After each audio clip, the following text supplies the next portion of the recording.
For the past 28 years, you have been my greatest source of joy and encouragement, save for our Lord Jesus Christ. In that time, we've shared many words that would carry on deep and valuable meaning for us. These are words and moments that have helped shape me into the person I am now. These words will always be ours, between you and me, and they will always remain with me. Yet today I wish to speak words that are not in secret, words of honor for both you and everyone gathered to hear. Kare-kare is a Filipino stew made with a rich and thick peanut sauce, simmered oxtail, and vegetables. It is also, to my knowledge, one of my mother's favorite dishes. Yet for close to 28 years, she would almost never have the chance to enjoy this in her very own household. Why? Because I don't like it. And so she would never cook it, knowing that I didn't like it. And for 28 years, this is but one of the many sacrifices, things that my mother has given up for my sake. I'm convinced that 100 times out of 100, she will put others before herself. I'll never forget how you'd always offer to buy me food on our way home from school, even to the point that I had to refuse because my classmates started teasing me for being chubby at that time. Yet this whole time, I know you did everything because you cared so much for me. And nothing showed that more than when you first shared the gospel with me. I remember you asking me when I was 7 years old if I wanted to be with you and Papa in heaven. I couldn't bear the thought of being away from you, so I said yes.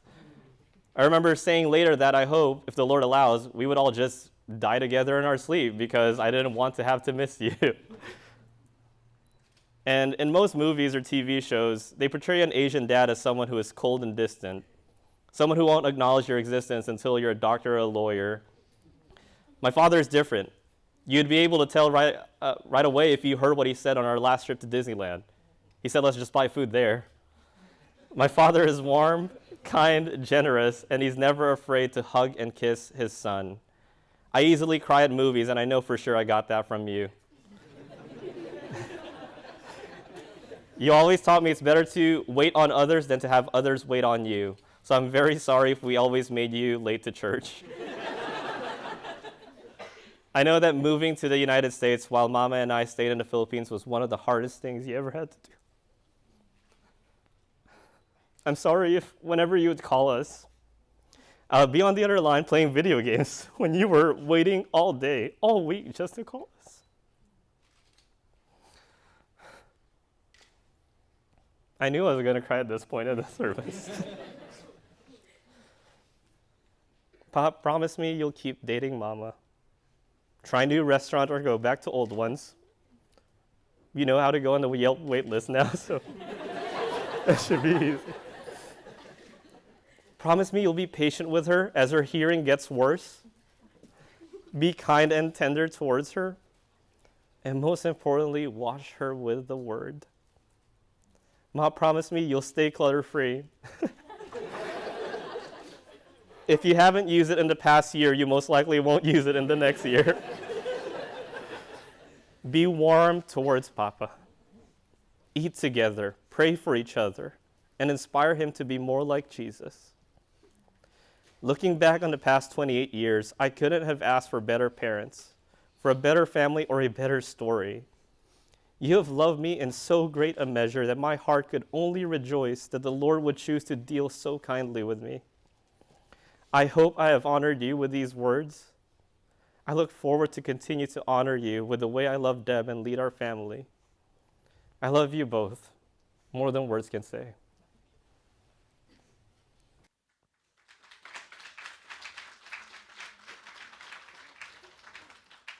Thank you, Nate. You may be seated.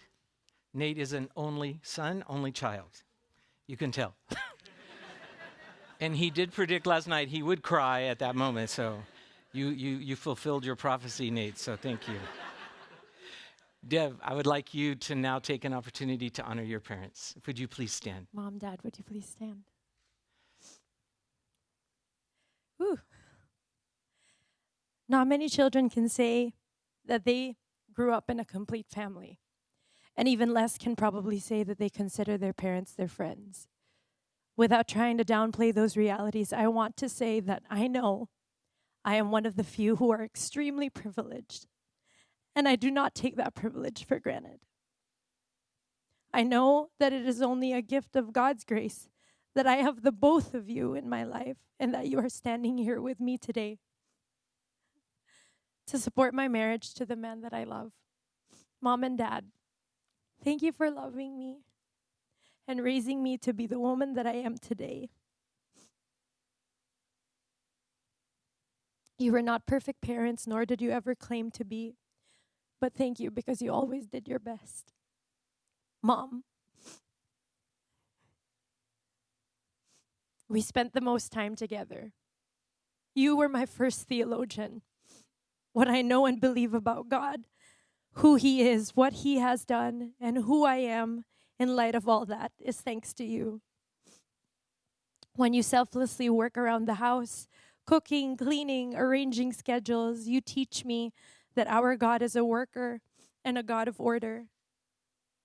When we are sick and you take care of us, thank you.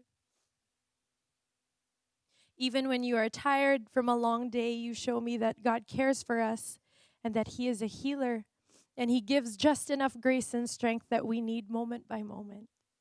When plans are ruined or things don't go our way, but you don't panic and carefully plan our next course of action, it strengthens my trust in His sovereignty.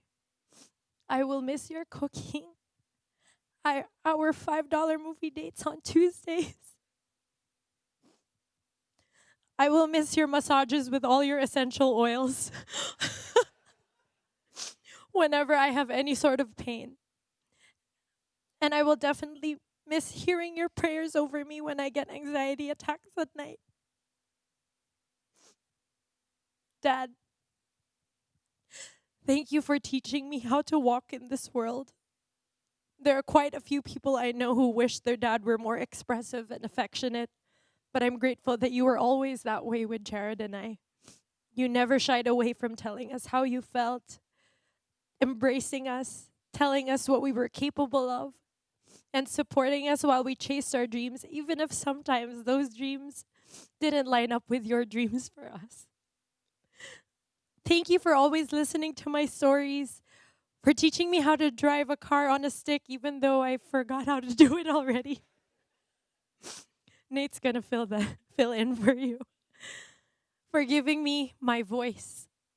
You taught me how to stand up for myself, and you taught me how to sing, which later on became my biggest passion and eventual career.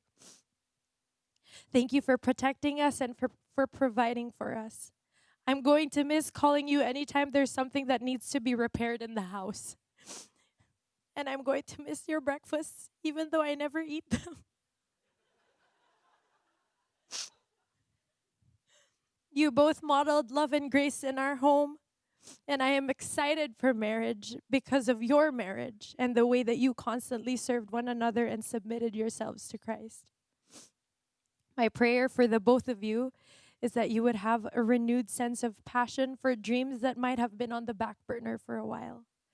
I pray that you would fall deeper in love with each other and, most importantly, fall deeper in love with God. I pray that you would become more involved with the church than ever before and that the Lord would use your talents for His glory.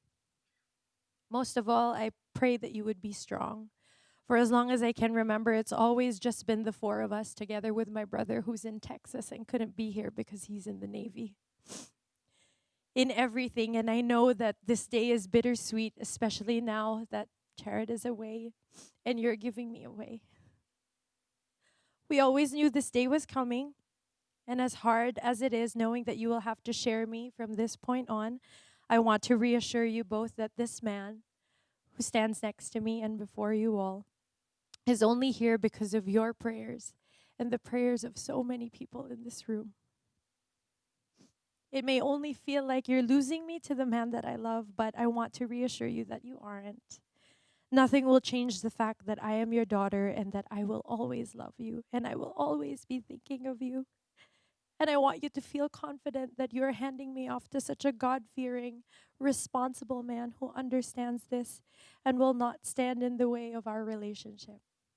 With a grateful heart, I am able to say that the woman who stands here today before God, before my husband-to-be, and all these witnesses is all thanks to the both of you. I love you both so much.